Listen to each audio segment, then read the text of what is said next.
गबरू बौना था। वो अपने कद के कारण हमेशा सभी लोगों का हंसी का पात्र बनता था। वो अक्सर अकेले में गुनगुनाते रहता था। सपने में वो सुपरमैन बन जाता था।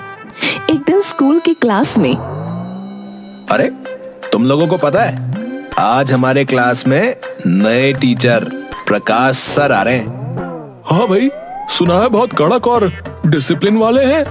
हम लोगों को क्या, हम लोग तो डिसिप्लिन में रहते ही हैं।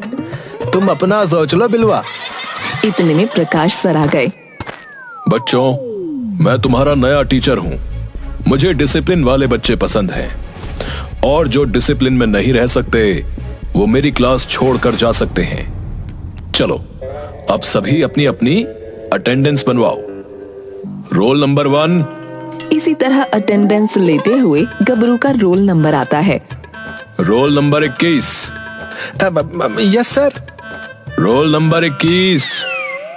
Yes sir. अरे कौन बोल रहा है? खड़ा होकर बोलो।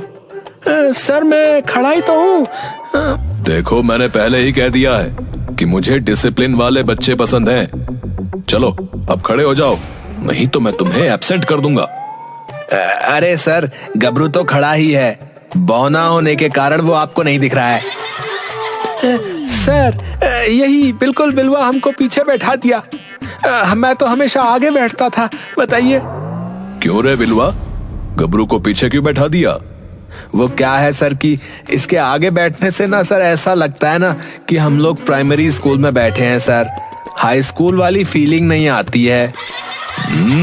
ठीक है ठीक है, अब बैठ जाओ सब। गबरू तुम आगे ही आकर बैठो।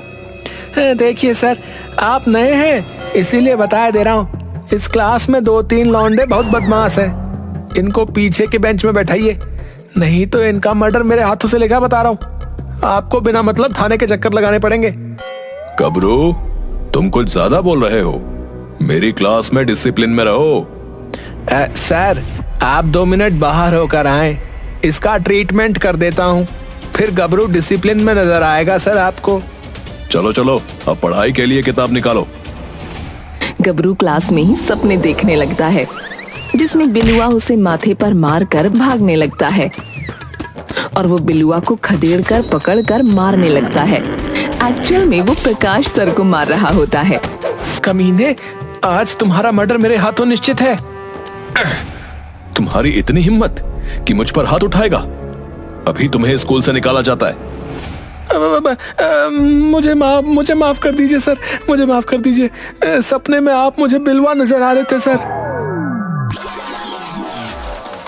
पढ़ाई खत्म होने के बाद एक दिन बिलुआ गबरू से बोलता है, यार गबरू, मेरा एक जादूगर दोस्त है मनोरंजन, उसे अपने शो करने के लिए एक बौने की तलाश है। तू कहे तो बात करूं? हाँ यार, बौना देखकर मुझे कोई काम नहीं देता है। गबरू जादूगर मनोरंजन की टीम में शामिल हो जाता है। एक शो में, भाइयों एवं बहनों, अब आपके सामने एक सुपर शो का सबसे छोटा मेंबर गबरू आ रहा है, जो आपके सामने से पलक झपकते ही गायब हो जाएगा। क्यों गबरू, तैयार हो? जी उस्ताद।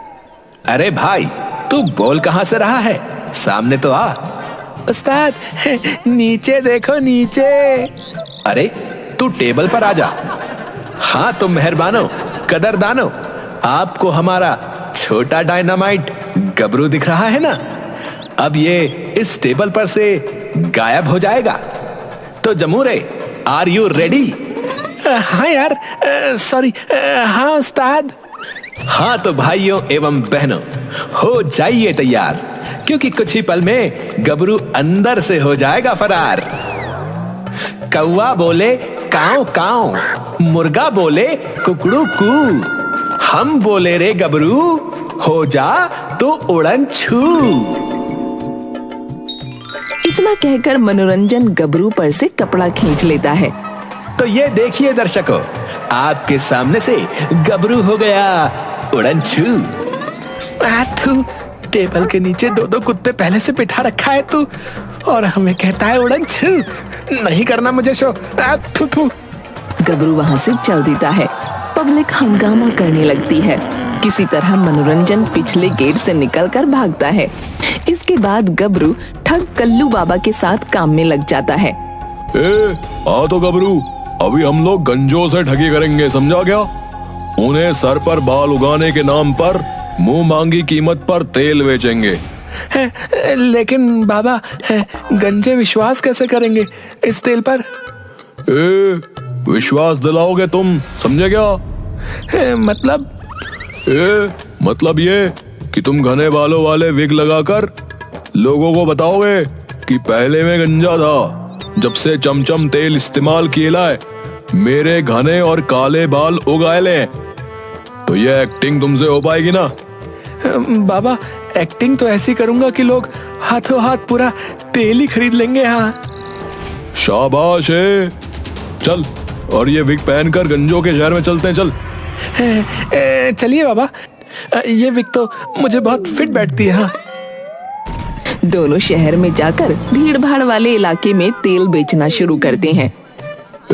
आ जाइए मेहरबान, अगर गिरते बालों से परेशान, लगाइए तेल चमचम, बाल उगेंगे झमाझम। क्या ओ भैया, ओ अरे ओ मैडम, जल्दी आओ, कम भाई। बातों में उस्ताद का है दम। पहले बाल थे मेरे बहुत कम, फिर लगाया मैंने तेल चमचम, अब बाल झाड़ता रहता हूँ हरदम। शाबाश गबरू, शाबाश। क्या खेला है रे तूने, क्या खेला है? बिल्कुल बढ़िया, सारा बिक गया रे चमचम तेल। वाह वाह, तू तो निकला एक्टिंग का बादशाह। ये ले तुम अपना हिस्सा। कल शुरू करेंगे हम लोग फिर से यही किस्सा।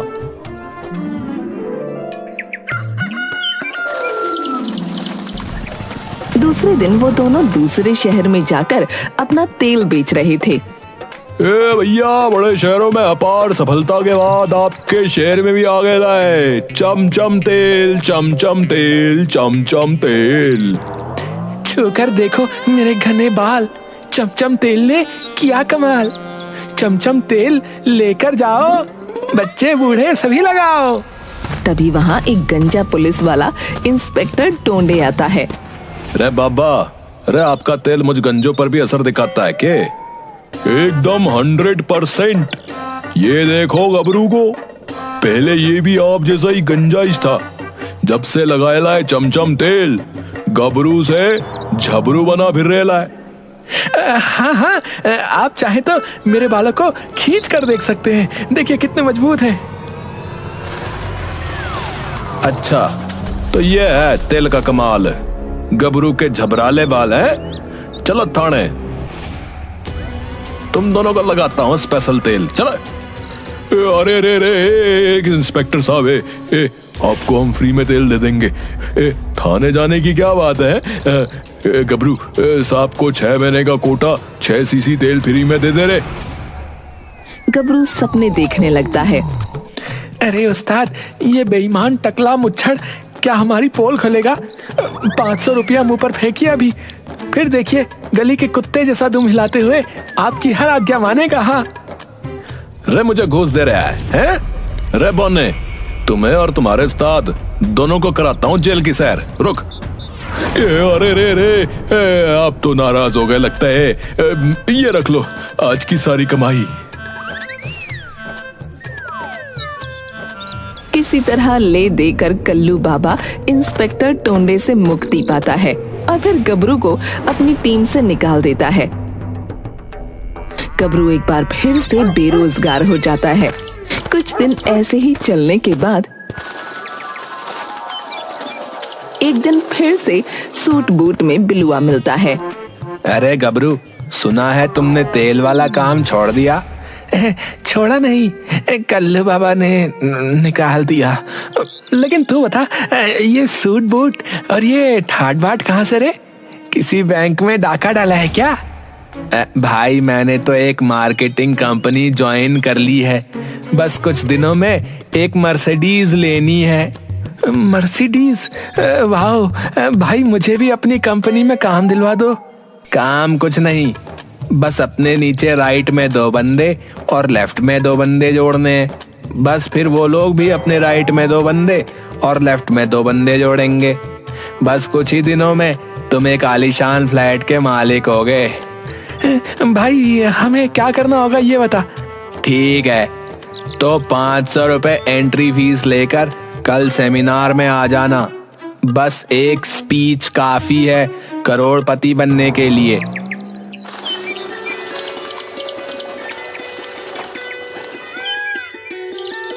दूसरे दिन गबरू 500 रुपए लेकर जाकर सेमिनार अटेंड करता है। सेमिनार में मंच पर चढ़कर बिलुआ, भाइयों एवं बहनों, ये जो सूट बोर्ड दिख रहा है सब मार्केटिंग की बदौलत संभव हो पाया। पहले मैं बहुत गरीब था, खाने तक के पैसे नहीं थे मेरे पास। अच्छा? हाँ, लेकिन जब से जंबो मार्केटिंग कंपनी से जुड़ा मेरी तो लॉटरी ही लग गई। ओहो, तो लॉटरी का पैसा है। अभी अभी पूरे 3000 का चेक जंबो मार्केटिंग कंपनी की तरफ से मुझे मिला है। मैं आज ब्रांच बन गया और जल्दी ही डायमंड और फिर प्लैटिनम।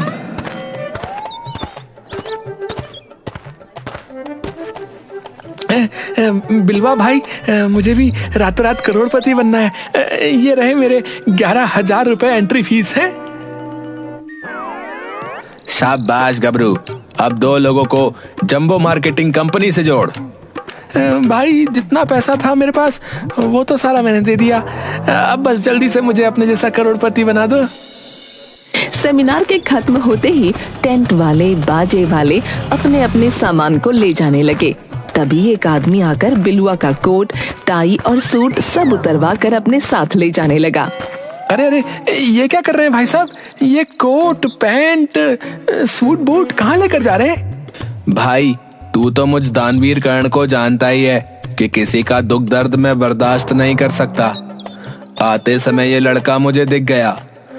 अच्छा फिर क्या? वचन दे दिया, सेमिनार के बाद ले लेना। गबरू कुछ महीने बिलुआ के साथ मार्केटिंग में इधर उधर डींग मारते हुए घूमता रहा, लेकिन जल्द ही उसे पता चल गया कि मार्केटिंग कंपनी बहुत ही खराब चीज है।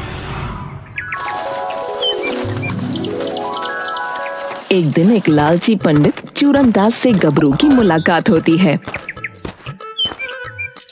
बालक, आज से तू मेरा चेला है। अब जो कहूंगा वो करोगे तो मालामाल हो जाओगे।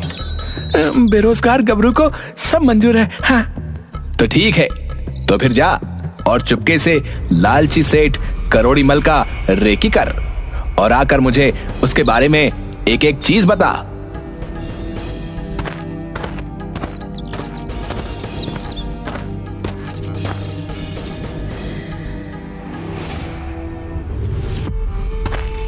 गबरू 2-3 दिन सेठ करोड़ी मल के एक्टिविटी को देख कर आता है और चूरनदास को बताता है।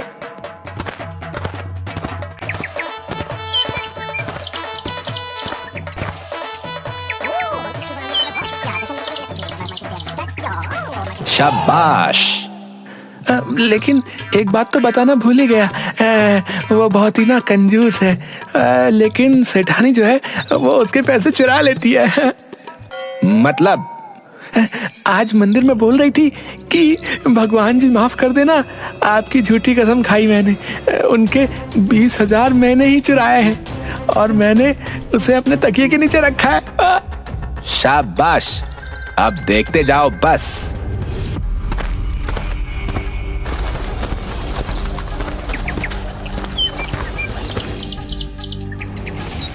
अलख निरंजन, बच्चा जैसा नाम वैसा तेरा काम। प्रणाम महाराज जी। देखिए महाराज, मुझे इन सब पर विश्वास नहीं है, इसलिए आप जा सकते हैं। अच्छा मूर्ख, ब्राह्मण का अपमान। आज सुबह से है तू परेशान। 20,000 रुपए का हिसाब नहीं मिल रहा। हा, जो दिया था तूने दीवान। बिल्कुल सही कहा आपने। आश्चर्य किंतु सत्य। जाओ बच्चा, अपनी पत्नी के तकिए के नीचे देखो, पैसा मिल जाएगा। हा।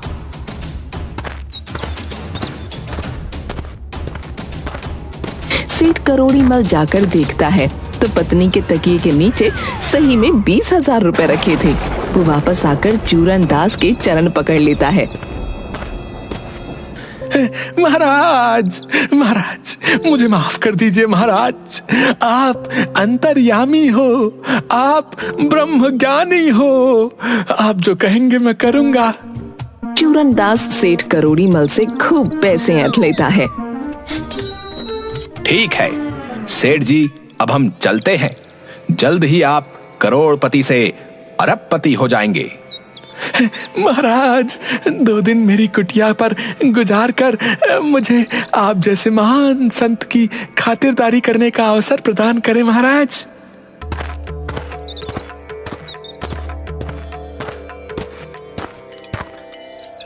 करोड़ी मल पति पत्नी दोनों की खूब सेवा सत्कार करते हैं। तभी गबरू दिन में ही सपने देखने लगता है। सपने में चूरन दास ठगे हुए पैसे लेकर भाग रहा होता है। अबे चूरन, है करोड़ी के पैसे लेकर तू भाग नहीं सकता, समझा? उसकी बीवी की रेकी कर। मैंने तुम्हें बताया था कि सेठ का 20,000 रुपया तकिए के नीचे रखा है, समझे? अबे गबरू, क्या बक रहा है? सेठ जी सामने हैं। कौन सेठ है? कौन सेठ? वो गधा, उसे तो कभी भी हम फिर से उल्लू बना देंगे हैं? लेकिन अभी मुझे आधा हिस्सा चाहिए, समझे? करोड़ी मल तुरंत माजरा समझ जाता है। उसके लठैत दोनों को खूब मारते हैं। गबरू कसम खाता है कि आज के बाद कोई काम नहीं करेगा, आजीवन बेरोजगार ही रहेगा।